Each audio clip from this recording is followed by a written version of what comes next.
Hey, how's it going? I'm Nick from the Echo Academy podcast. And in today's video, I want to discuss something that I think is quite common, and that is when we should be comparing ourselves to others. Now, like I suppose I've had, multiple ways of looking at it, right? Because people from two sides of the coin and two sides of the argument always bring forth the idea that one, comparing yourself to others has little to no value because you should always only be comparing yourself to the best version of yourself. So you shouldn't be comparing yourself to others because you don't know, where they are in life and where they are in terms of refining their craft. On the other spectrum, or the on the other side of the argument, you have people who say that you should always be comparing yourself to others because they serve as a barometer or a benchmark to where you want to be or to what that standard is that you're trying to accomplish. So oftentimes I find myself wondering, like, who has the right argument? Because essentially both of them have valid points, but I suppose the question is which side of the argument would be most valuable to us? So I think I might have found the answer in two of my podcast guests answer themselves. Now, they didn't answer this question directly, but when interviewing them and really understanding, what they went through, I think I got a sense of when it's valuable to be comparing yourself to others. These two people both have went to the Olympics in different capacities.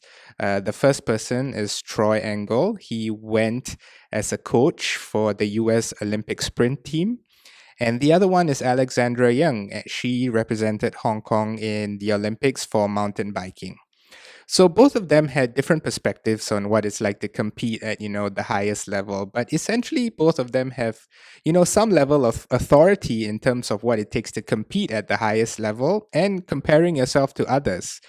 So, I'm going to link both podcast episodes, in the description below because you can hear it from their own words and, how they view, their experience, competing at the highest level. But, I want to share with you what I got from them. And this is just my perspective on, when it's valuable to compare yourself to others. So essentially, when you're trying to master a craft or a skill, you should always, treat it like, how you would grade yourself when you were in school, right? You can grade yourself between an F grade all the way to A plus. Now, logically, an F grade essentially means, you don't know what you're doing. And an A means that you're good at what you're doing. And an A plus essentially means that you're great at what you're doing. And dare I say, elite or the best at what you're doing. So if you were to use that metric or that way of measuring your skill and your craft, then when you're when you're working on your craft and you're within the grade level of F and A, there's really no need to be comparing yourself to others because essentially this is a point in your skill development or your craft development where there's essentially no need to compare yourself to others because you're still refining it. You're still working on it and trying to be good at it. And more than just being good at it, you're trying to be consistently good at it. And what's more is that, like any subject, in school, when you're working between an F grade to an A grade, there's really there's really little value in comparing yourself to others because everything that you require to get to an A grade is accessible to you. In other words, there's resources available, there's science available, there's even coaches and teachers available to teach you to get to an A grade and essentially get to an A grade and stay there and be consistent in getting an A. So at that point, there's really no value when you compare yourself to others because everyone who's within that same grade level of F to A are in the same boat as you. Everyone is trying to refine their craft. No one is fantastic at it. And no one can, safely say that they're consistently good. So, when you're comparing yourself to others, you might end up, taking the wrong lessons from them or, comparing yourself to people who are struggling or who have no idea what's the best way to be great. So that's what I got from them in terms of, when it's not valuable to be comparing yourself to others. Now, on the other hand, when it comes to when it's valuable to be comparing yourself to others, I think it's between the A grade and the A plus grade. And that is when you're really consistently good at what you do and you're trying to be great.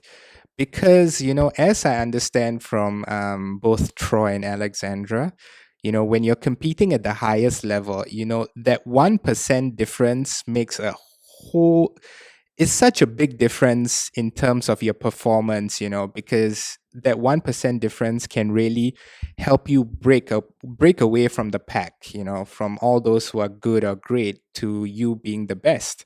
So that's when there's some value in, comparing yourself to others who are at that same elite level as you. Once you're between A and A plus, then you should start understanding, what are the things that other people are doing to master their craft and to be excellent and to be elite. Because then there's value because you can understand these are people who already are doing well at what they do and they're doing it consistently well, which means they're doing many things right. And that's when there's value in comparing yourself to others because you're learning what they are doing right and whether it's applicable to you. So you can see what people who are much better than you or who are in the same elite level, what they're doing right, what they're doing wrong, and what you can incorporate into your craft so you can be at their level and maybe even get the edge over them. So it's really only between an A grade and an A plus grade where you start to see the value of comparing yourself to others because there's nothing more you can compare just to yourself. You're really good at what you're doing and you're consistently good at what you're doing. So now it's time to look to others for ideas and new ways to really innovate and get better than what you can be and be capable of being better than yourself and also being better than others if you want to be as competitive. But, between the grade F to grade A, there's really no point because essentially you have all the resources available to you. So there's no value in comparing yourself to others because you still have enough resources to work on your own self and to create your own objectives to get to an A and to be consistently good at it. So that's what I got from both my interviews with the two fellow Olympic participants, both Troy and Alexandra. And I found many things insightful from them. I always enjoy interviewing athletes because they have a very different mindset, because they are always on competition mode. And when you're on competition mode, you're really hyper conscious of the things you have to do to be 1% better than the rest of the pack. So I learned a lot from them, and it's something that I really enjoy sharing with you. So I hope you found this thing on when you should be comparing yourself and when you should not be valuable.